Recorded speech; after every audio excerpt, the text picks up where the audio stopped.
Hinagawin di man eh. Ayaw, what sulod na number, ikip. Kung wala'y sulod, meaning, wala point makuha. Ay, guys, sila.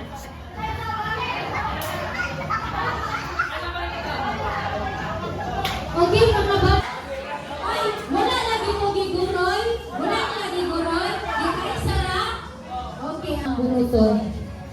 For now, 6 sa lang. Ang mga nakabunot na dili ng bunot o galit na, dahil lang ba na pa chance na makabunot sa atong paraffol. So, bisa ko na card. Bisa ko na card. Palihod ko.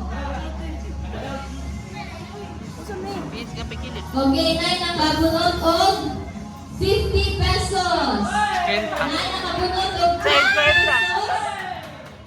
Ato i-claim. 50 pesos. Nay nakabunot og 20 pesos. Dai. Nay nakabunot og toothbrush. Nay nakabunot og 50 pesos. Which is 200 pesos.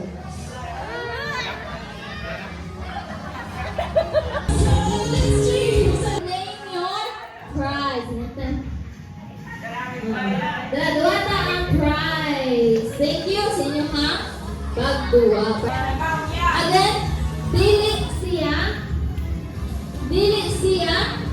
Hawiran. Ang perfect ha, dili hawiran. Paako na sa bakba. Anit nyo anak ko, aron mabang ang kandila. Nasabtan.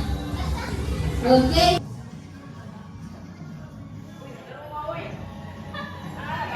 Atas bigay mo. Tuyok sila. Tuyok sila.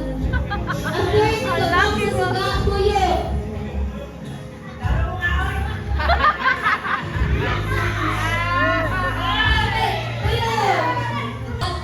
Prize na 200 pesos.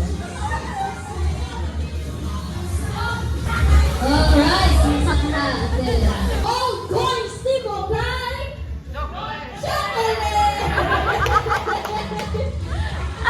Alright, isa mate. Gold coins po.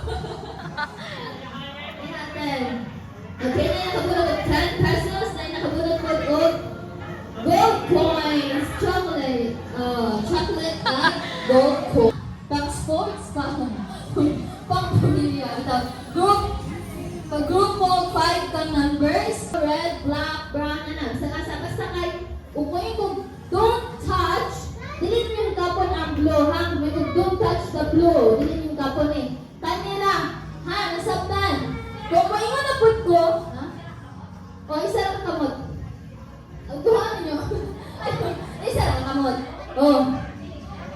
Ha? Isang-isa. Like, for example, ang maduha lang kay si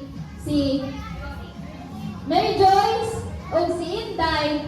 So, kung kisa to ang madaog nila na sila madawat. So, another na po nga ang number ang maduwa.